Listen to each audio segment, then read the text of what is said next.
Assalamualaikum warahmatullahi wabarakatuh. Balik lagi sama gua Riko di channelnya Ngoper, ngobrol pengalaman real.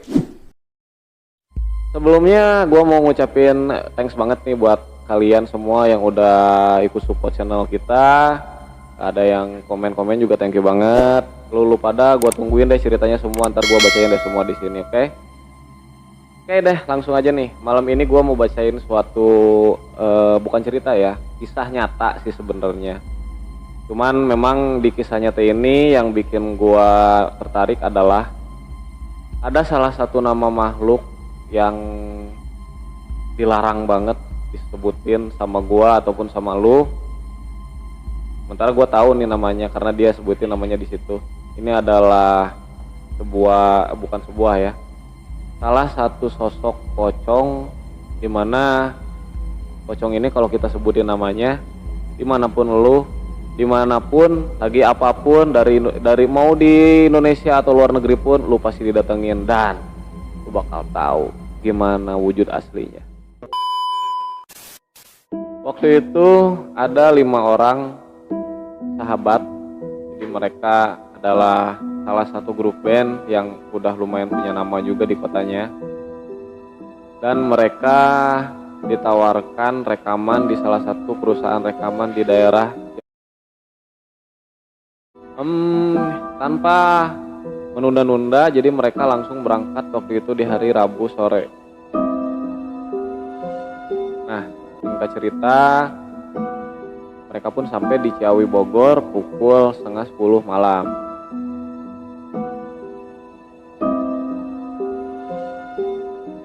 Pas mereka sampai, mereka pun disambut sama salah satu pemilik dari rumah recording itu yang namanya Pak Sugeng. Pak Sugeng ini adalah orang tua yang juga salah satu sesepuh juga di daerahnya, dan dia merupakan orang yang sangat baik, juga transparan juga sama mereka. Pak Sugeng ini memiliki satu rumah recording yang lumayan besar. Jadi di sini diceritakan kalau rumah recordingnya itu memiliki 3 lantai, di mana lantai 3-nya itu dipakai untuk tempat istirahat tamu buat yang datang ke situ. Lantai 2-nya untuk acara kumpul-kumpul, ada juga studio musik juga, dan yang lantai pertamanya baru itu adalah studio recording. Setelah mereka sampai, mereka pun disambut baik dan langsung dikasih tempat istirahat tuh di lantai 3. Mereka berlima pun akhirnya istirahat dan masuk ke kamarnya masing-masing di lantai 3. Setelah mereka puas beristirahat hari Rabu malamnya, mereka pun bangun di pagi hari ketika itu pas di hari Kamis. Nah, untuk yang pertama recording waktu itu kebetulan yang bagian pertamanya adalah, bilang aja namanya Ferry. Ferry itu dia turun langsung ke lantai bawah, lantai pertama, dan mulai rekaman. Sementara yang lainnya masih di kamar, masih nunggu. Gak kerasa waktu pun udah sore lagi, karena memang si Ferry ini memang harus beberapa kali ulang rekaman dulu baru dia bisa layak lah ya untuk di record. Setelah Ferry beres, Ferry pun kemudian panggil temennya, bilang aja namanya Rangga, yang bagian kedua nih. Nah, waktu itu Rangga pun datang ke bawah dan ngelakuin rekaman lagi. Waktu itu Rangga rekaman dari sore sampai pukul setengah 7 maghrib. Nah, itulah mulai banyak keganjilan yang bikin mereka pengen cepet pulang. Setelah Rangga beres rekaman, yang seharusnya 3 orang sisanya ini harus udah nungguin di bawah karena kesepakatannya sebelumnya setelah maghrib mereka harus kumpul di bawah semua. Setelah Rangga keluar dari ruang rekaman, ternyata di situ hanya ada Ferry yang nemeninnya, sementara yang lainnya tuh gak ada datang ke situ. Otomatis kan Ferry pun sama Rangga nyariin, dia berusaha untuk nelfon. Pas baru aja Rangga ngetik nomor handphonenya, tiba-tiba ada datang salah satu orang temennya yang antara tiga itu salah satu orang temennya datang, tengah berlari dengan muka yang pucat dan penuh dengan keringat dingin. Yang datang ini adalah Aldi. Waktu itu Rangga sama Ferry pun kaget ngelihat Aldi dengan muka pucatnya dan penuh keringat. Otomatis Aldi pun ditanya tuh sama Ferry sama Rangga. Mereka bilang, "Di, kenapa lu? Pucat amat muka lu. Keringetan juga, lu sakit, Di?" kata Rangga sama Ferry. Nah, Aldi pun karena Aldi termasuk orang yang pendiam, jadi dia hanya menjawab dengan, "Oh, enggak kok, gua nggak sakit. Cuman agak pusing aja, tapi nggak apa-apa, lanjut aja," kata Aldi. Nah, waktu itu yang harusnya rekaman memang Aldi. Dan karena ngelihat kondisi Aldi yang kelihatan kurang sehat, mereka pun mutusin buat tunggu dulu dua rekannya yang di atas. Gak lama dari situ datang lagi dua orang. Itu namanya, bilang aja yang satunya Agung, yang satunya adalah Rudi. Agung sama Rudi pun mereka datang dengan berlari ke ruangan recording dan mereka pun juga pucat sama kayak Aldi, sama banget kayak Aldi. Otomatis Rangga sama Ferry nambah aneh dong, kok mereka pucat juga. Nah di situ Rangga sama Ferry pun nanya tuh ke Agung, "Gung, lu berdua kenapa sih? Kok pucat juga? Jangan-jangan lu sakit juga lagi kecapean di jalan?" Rangga sama Ferry. Itu Agung pun dia nggak jawab apa-apa, dia cuma diem aja, nggak jawab apa-apa, cuma dengan muka yang lurusnya dan wajah yang pucatnya. Berbeda dengan Rudi. Di sini Rudi adalah salah satu karakter dengan kepribadian yang memang agak sompral dan dia memang orangnya, kalau bahasa Sundanya cablak kali ya. Jadi dia sompral lah, orang sompral. Berbeda dengan Agung dengan Aldi, itu Rudi pun bilang tuh. Rudi bilang, "Gila, gak? Gue lihat pocong, kata Rudi.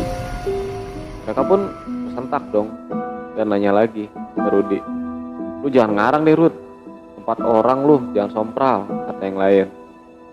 Rudi pun disitu ngeyakinin lagi, "Iya, gue lihat. Kalau nggak percaya lu tanya deh tuh si Agung. Agung lihat juga kok." Itu Rangga sama Ferry pun nanya ke Agung, "Emang bener, Gung?" Agung pun ya mau nggak mau dia jawab seadanya dan dia bilang memang ya, tadi kita habis lihat pocong, kata Agung. Nah Rudi pun nggak sampai situ aja, dia juga ngejelasin kenapa Aldi bisa pucat. Jadi kalau kata Agung dan Rudi, pas mau turun ke lantai bawah tadi, dari lantai 3 itu mereka karena berbeda kamar, di tangga itu ngeliat Aldi yang sedang jatuh dari tangga. Nah, waktu itu baju Aldi ada yang megang dan baju Aldi dipegang oleh sosok pocong dengan kain kafan yang sudah lusuh berbalut tanah kotor, dengan wajah yang kelihatan dari pinggirnya putih banget dan mata yang merah.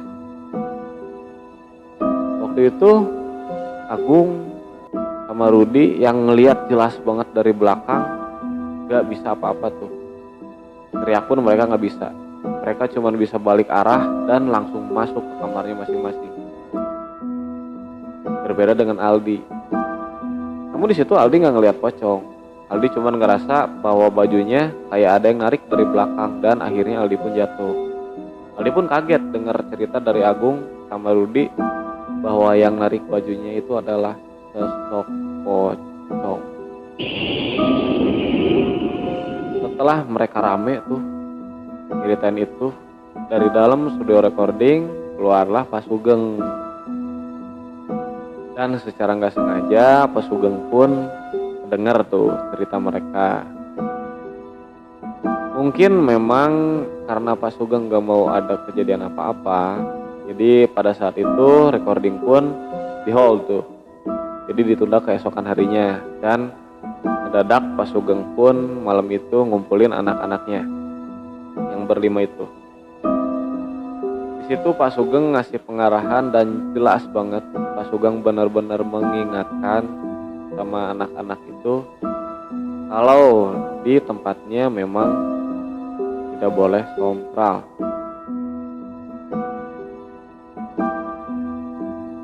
Nah, jadi Pak Sugeng bilang memang di tempat rekaman itu ada penunggunya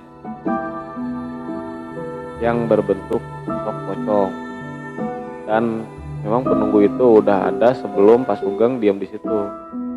Mereka pun langsung dikasih pengarahan sama Pak Sugeng, dan intinya karena Pak Sugeng telah nyebutin nama sosok itu, jadi Pak Sugeng benar-benar minta sama mereka buat melupain kejadian itu, dan jangan sampai mereka jadiin sosok itu sebagai bahan bercandaan, apalagi bahan kesompralan mereka.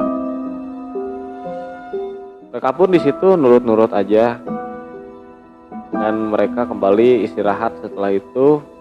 Cuman pas mereka mau istirahat ke atas, tiba-tiba di lorong yang mau masuk ke studio, mereka ngedenger suara kayak orang mabuk yang jalan sempoyokan tuh, bruk bruk kayak gitu, dan nabrak-nabrak tembok tuh badannya. Jadi kayak yang orang mabok terus dia mau jatuh gitu, kena tembok. Beberapa kali mereka dengar yang tadinya suasana ramai mendadak hening banget. Di situ Pak Sugeng pun langsung bilang ke anak-anak, nah kata Pak Sugeng, itu sosoknya datang katanya. Dan setelah mereka nunggu beberapa menit sampai suara itu menghilang, terdengar satu erangan dari atas. Jadi kayak erangan binatang ya, kayak erangan binatang tapi bukan binatang. Kayak kakek-kakek yang lagi mengeram. Mereka pun di sana shock. Dan tiba-tiba setelah suara itu datang, di tengah-tengah mereka, tepatnya di sudut ruangan studio, nampaklah satu sosok pocong dengan balutan kain putih yang sudah lusuh banget dan bau yang menyengat.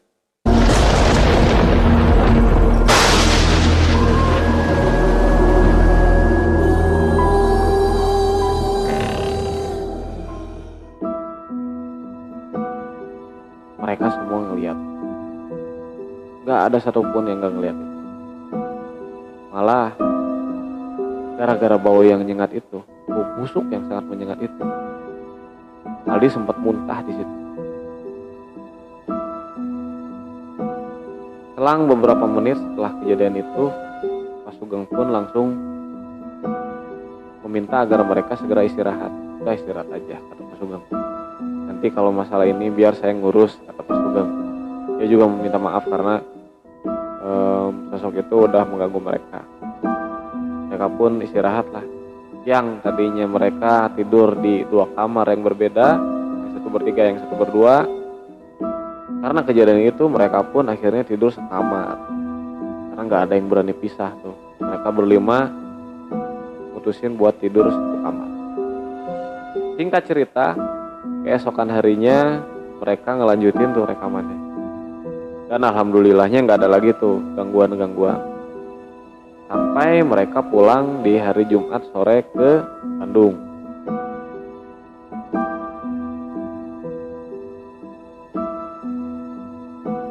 Setelah dari Bandung, Beberapa hari, sekitar 2 sampai 3 hari mereka nggak ketemu tuh karena sibuk dengan urusannya masing-masing. Nah, pas di hari ketiganya itu, tepatnya di hari Selasa, mereka kumpul tuh di salah satu kafe di kota Bandung. Dan waktu itu Rudi pun membuka omongan tuh, muka obrolan tentang kejadian yang udah terjadi di Bogor. Tanpa disadari, karena mereka udah ngedenger nama yang diucapkan oleh Pak Sugeng, dan entah kenapa mereka pun gak lupa. Sehingga Rudi yang memang orangnya sompral, dia bikin bercandaan dengan nama tersebut. Jadi pas mau pada pulang, Rudi bilang ke teman-temannya, udah deh, kita pulang aja, cabut deh, gue juga cabut, kosan ngantuk, kata Rudi. Tapi awas di jalan, katanya, lu berdoa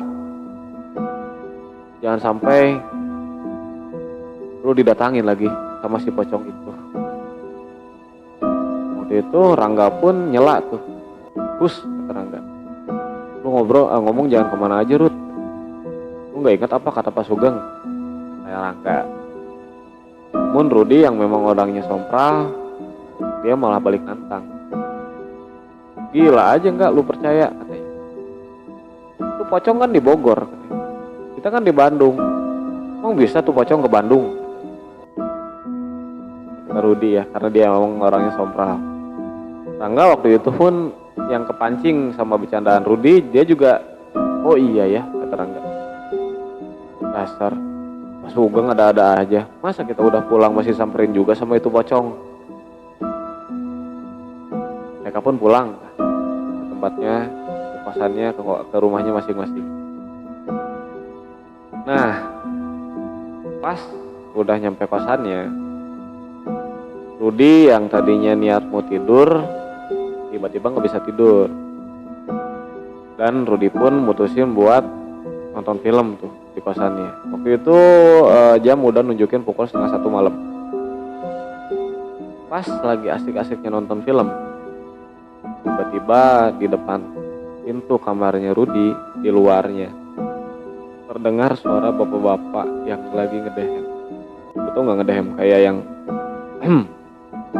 kayak gitu. Dan itu berulang sampai ke 6 kali. Nah, Rudi waktu itu langsung berdiri dari tempat duduknya dan dia nengok ke depan. Siapa? Rudi malam-malam gini ngedehem depan kamar gua. Dia pun buka pintu dan ngelihat ke arah depan dan ternyata nggak ada siapa-siapa. Itu pun ditutup lagi tuh sama Rudi dan dia pun duduk lagi di sofanya. Pas baru duduk banget, tiba-tiba suara itu datang lagi. Kamu mau tau nggak? Yang kedua ini suaranya bukan dari luar kamar, tapi tepat di dalam kamar mandi kosannya Rudi. Rudi pun waktu itu kaget, setengah mati, dan dia mutusin untuk berdiri ngeliat ke kamar mandi. Pas dia berdiri, tiba-tiba lampu kosannya mati. Dan dia pun nyium bau yang sangat busuk di kamar kosannya. Dengan aroma yang kayak bangkai, lebih busuk dari bangkai binatang. Waktu itu Rudi pun udah gak enak hati dan dia mutusin untuk tiduran. Jadi gak memperdulikan itu, dia mutusin untuk tidur pakai selimut. Tapi tiba-tiba setelah Rudi tiduran, orang ngedehem itu muncul lagi. Jadi Rudi tuh tidur ngadap ke tembok tuh, ke pinggir ya. Nah, yang ketiga kalinya, lu mau tau nggak suaranya berasal dari mana? Suaranya itu berasal dari tepat banget di belakang telinganya Rudi. Rudi yang waktu itu spontan langsung ngebalikin badannya, dan 5 cm dari hidungnya Rudi terdapat sosok pocong dengan muka yang merah darah dan kain putih lusuh yang berbalutkan tanah-tanah bekas dari kuburan. Nah, sekarang kita ke Rangga. Waktu itu di malam yang sama, Rangga pun dia pulang ke rumahnya. Dan dia seperti biasa ke dalam rumah dan menutup gerbangnya. Kemudian dia masuk ke dalam kamarnya. Namun tiba-tiba mamahnya manggil tuh. Rangga, gerbangnya kunci dulu. Kamu lupa tuh kunci gerbang. Rangga pun waktu itu langsung ke depan lagi karena dia lupa ngegembok tuh gerbangnya. Nah, pas si Rangga lagi ngegembok, tiba-tiba ada yang lempar dari atas. Dan yang dilemparnya itu adalah gumpalan tanah liat yang udah tanah liat yang bercampur air sedikit. Itu Rangga pun yang kaget bercampur emosi karena dia pikir apa orang yang iseng berani-beraninya jam segini lempar tanah ke dalam rumah orang. Rangga pun memutuskan untuk membuka kembali gerbangnya dan melihat ke depan tuh siapa sih orang yang berani lempar ke dia.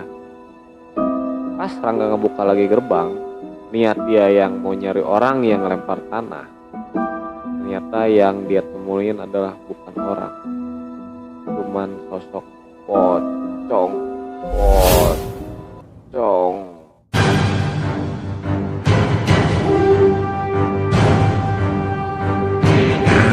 Yang berdiri jelas tegak banget di depan muka Rangga dengan balutan kain kafan yang lusuh banget dan bau busuk yang menyengat serta muka yang merah.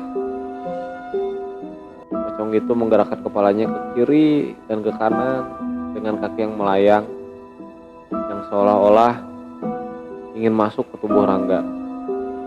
Rangga pun di situ dia hanya bisa berlari ke dalam rumah dan meminta tolong kepada keluarganya bahwa dia telah diteror oleh sosok pocong. Nah, malam ini cukup sekian cerita dari gua, dan gua mau nitip pesan sama lu semua, siapapun itu, apapun yang lu temuin baik ataupun buruk, segala sesuatunya ada baiknya kalau misalkan lu jangan pernah sekali-kali berani untuk mempermainkannya atau menjadikan itu sebagai bahan bercandaan, karena kita nggak tahu apa yang bakal terjadi sama kita setelah kita membicarakannya. Gua nggak lupa-lupa ngingetin buat lu semua buat tetap dukung channel kita, subscribe terus, like dan share. Yang komen juga boleh banget. Akhir kata dari gua pamit undur diri. Assalamualaikum warahmatullahi wabarakatuh.